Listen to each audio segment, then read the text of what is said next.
Exodus 25. Then Yudhe spoke to Moses, saying, Speak to the children of Israel, that they may bring me an offering, or a heave offering. From everyone who gives it willingly with his heart, you shall take my offering. In other words, I'm asking for an offering. Those that bring it with a willing heart, those are the ones that you take as my offering.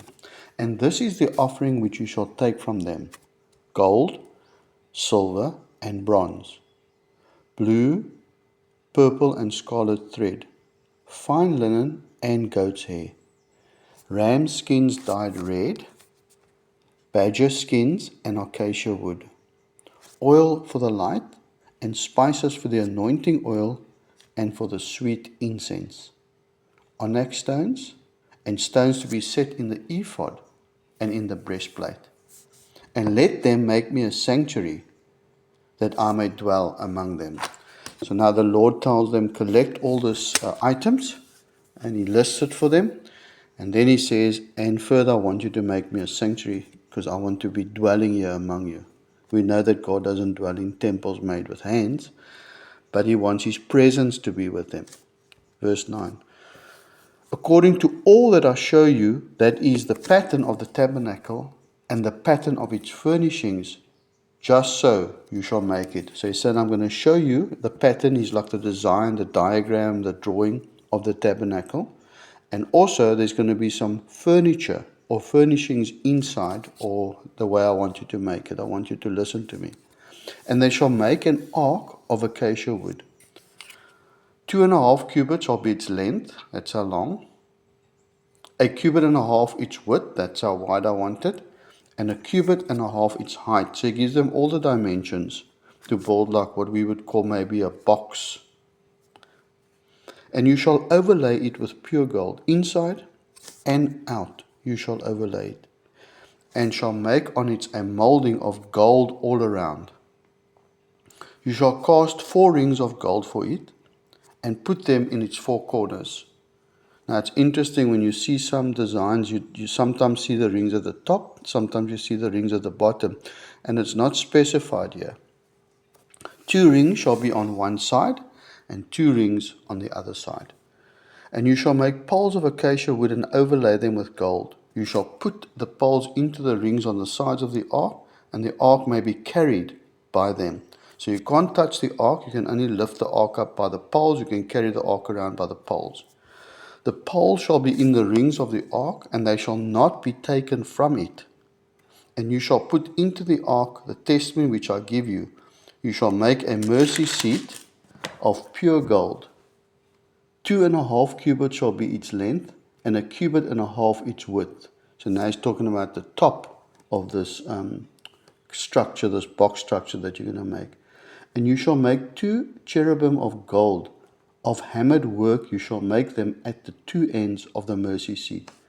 Make 1 cherubim at one end, and the other cherubim at the other end. You shall make the cherubim at the 2 ends of it, of one piece with the mercy seat. So I want it to be one unit, not a piece here stuck on and a piece there stuck on. You fashion it as one. And the cherubim shall stretch out their wings above, covering the mercy seat with their wings, and they shall face one another. The faces of the cherubim shall be towards the mercy seat. So I want you to build a structure, 2 cherubim looking, well, facing each other in position, but they're looking down at the mercy seat. You shall put the mercy seat on the top of the ark, and in the ark you shall put the testimony that I will give you. So that's going to be that law written on stone, what we call the 10 Commandments. And there I will meet with you, and I will speak with you from above the mercy seat, from between the 2 cherubim which are on the ark of the testimony, about everything which I will give you in commandments to the children of Israel. Now the Lord instructs him to make some of the furnishings, and we start with the table. You shall also make a table of acacia wood.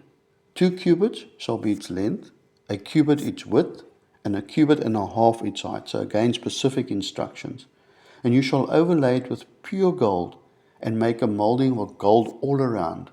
You shall make for it a frame of a handbreadth all around, and you shall make a gold molding for the frame all around. So again, specific instructions with specific width of stuff and so on. And you shall make for it 4 rings of gold, and put the rings on the 4 corners that are at its 4 legs. The rings shall be close to the frame as holders for the poles to bear the table. So here he's telling them, you make those rings, you put them where the legs are on the top, so we know it's not at the bottom of the legs, it's near the tabletop. And you shall make the poles of acacia wood and overlay them with gold, that the table may be carried with them. So now you've got the poles for the tabernacle, you've got the poles for the legs, because you're not allowed to touch those items because they're holy to the Lord. You shall make its dishes, its pans, its pitchers, and its bowls for pouring. You shall make them of pure gold. And you shall set the showbread on the table before me always. So now we know there's going to be bread that's on this table in a continuous way. And we know that that represents Jesus Christ, the bread of life, His word, etc., etc. Verse 31. Now he's going to tell them how to make the lampstand. You shall also make a lampstand of pure gold. The lampstand shall be of hammered work, its shaft, its branches, its bowl, its ornamental knobs, and flowers shall be of one piece. Wow, so he wants one piece, and you're going to have all the structure that he's going to explain now in that one piece, fashioned and molded, hammered together. Verse 32, and 6 branches shall come out of its side, 3 branches of the lampstand out of one side, and 3 branches of the lampstand out of the other side. 3 bowls shall be made like almond blossoms on one branch, with an ornamental knob and a flower, and the 3 bowls made like almond blossoms on the other branch, with an ornamental knob and a flower.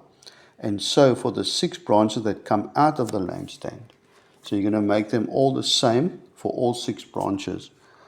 On the lampstand itself, 4 bowls shall be made like almond blossoms, each with its ornamental knob and flower. And there, so you're going to have 4 on the main stem, the middle one, you're going to have 4 of these things, but on the branches 3. Verse 35, and there shall be a knob under the first 2 branches of the same, a knob under the second 2 branches of the same, and a knob under the third 2 branches of the same, according to the 6 branches that extend from the lampstand. Their knobs and their branches shall be of one piece. All of it shall be one hammered piece of pure gold. You shall make 7 lamps for it, and they shall arrange its lamps so that they give light in front of it. And its wick trimmers and their trays shall be of pure gold. It shall be made of a talent of pure gold with all these utensils. And see to it that you make them according to the pattern which was shown you on the mountain. In other words, I've given you the design. Make sure that the people make it according to my design.